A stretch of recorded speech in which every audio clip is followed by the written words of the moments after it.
Most people fear thunder because it's loud. I fear it because I know what comes after.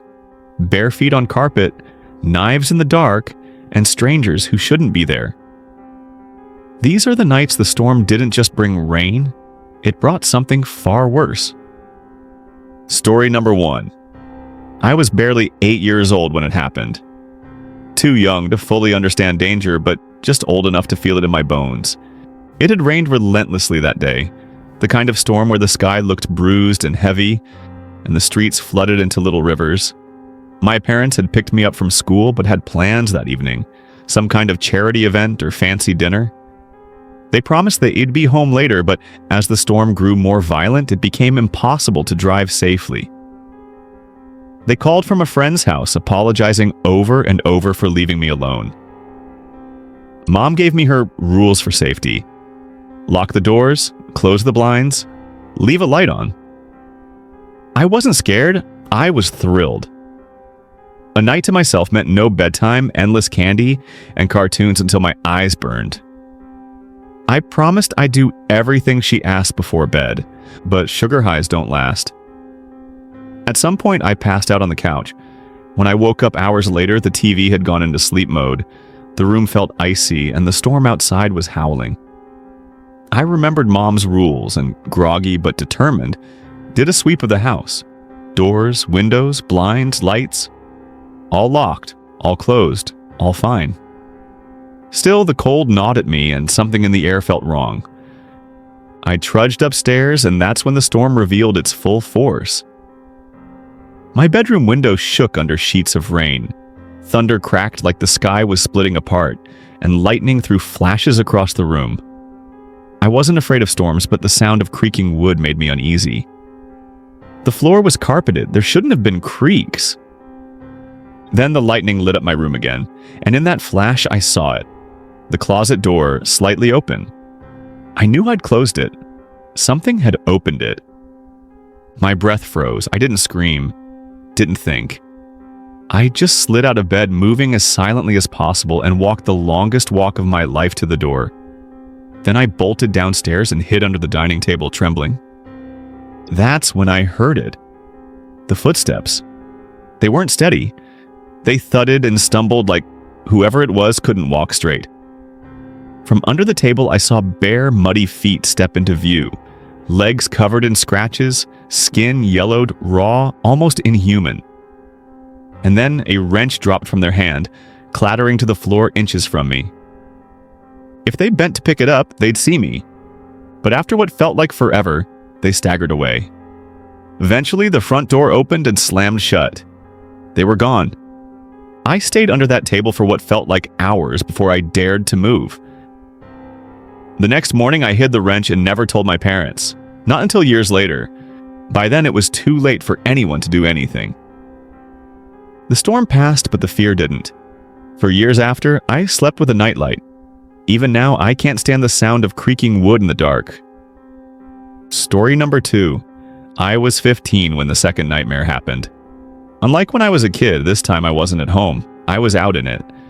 It was a rainy Saturday in May, and like most rainy nights, I couldn't sleep. Unlike most people, the sound of rain didn't soothe me. It kept me wide awake, every drop on the roof like a drumbeat in my skull. After tossing and turning for hours, I decided to take a walk. My parents never worried. We lived in a quiet neighborhood and the park nearby was always lit. I slipped on a rain jacket, left my phone behind, and stepped into the downpour. For a while it worked. The walk tired me out, the cool air eased my mind. But then, on the road beside the park, I saw it. At first, it looked like a garbage bag sprawled across the street. But as I got closer, the shape sharpened into something horrifying. It was a person, lying face down in the rain. My stomach flipped. Logic screamed at me to keep walking, but my conscience wouldn't let me. What if they were hurt? What if they needed help? Against every instinct, I stepped closer. That's when I heard it. A screech cut through the night, not thunder, not an animal I'd ever heard before. It was distorted, almost like a howl but broken, pained. I whipped my head toward the trees but saw nothing. When I turned back, the person in the street was no longer lying down. They were sitting up, and they were staring straight at me. My chest locked. I couldn't breathe.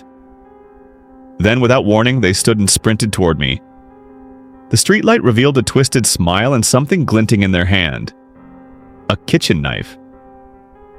Panic took over. I ran. Behind me, his voice tore through the storm. "I'll kill you!" I didn't run home. I couldn't.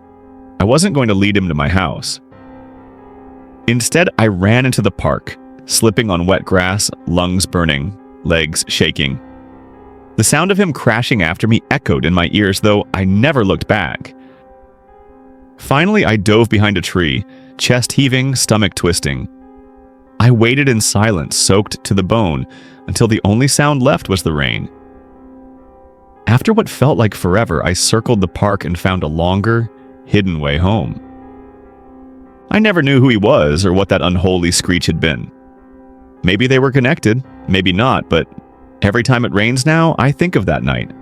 And every time I hear that screech all over again. Story number 3. Years later, at 29, I thought I'd outgrown the worst of my fears. Camping had always been my escape. Just me, the woods, and the river. Solitude helped me clear my head. After a brutal breakup, I decided to head back to a remote riverside spot in Northern California. No campsites, no rangers, no people. Just peace. At least, that's what I hoped. But when I arrived, 2 pickup trucks were already parked at the trailhead. I almost turned back, but convinced myself it was a long stretch of river. Plenty of room. About 15 minutes into my hike, I spotted 2 men fishing. They looked the part. Beards, boots, bulky jackets. But something about them was off. One quickly shoved something under his coat when I passed, then called out that they'd just been shooting cans. His words tumbled out too fast, too rehearsed. I forced a smile, nodded, and kept moving. I set up camp further down the bend, tucked into the trees.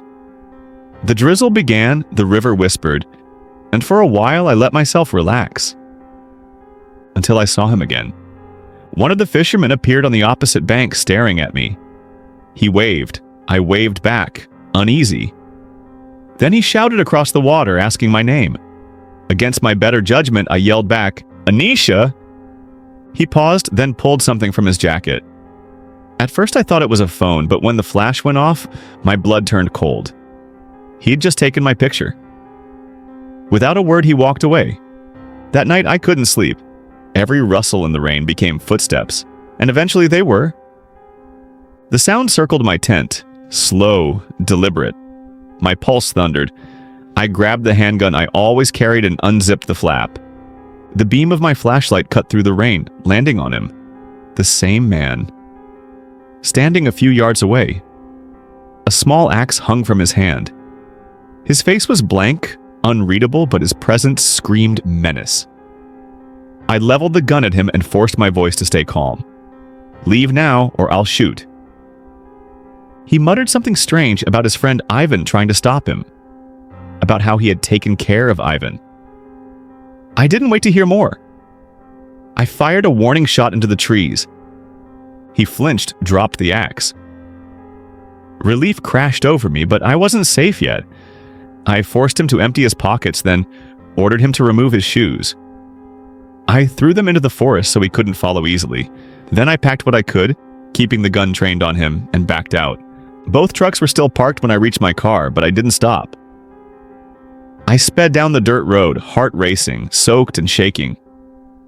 I never found out what happened to him, or to Ivan, but his words still haunt me. If you made it this far, you're braver than most. But tell me, what would you have done if it were you hiding under that table? Or running through the rain? Or staring down a man with an axe? Let me know in the comments. I read every single one. And if this story kept you up tonight, imagine what the next one might do. So hit that like and subscribe. Until next time, lock your doors, trust the shadows, and remember, sometimes the scariest things aren't in the story. They're already in your house.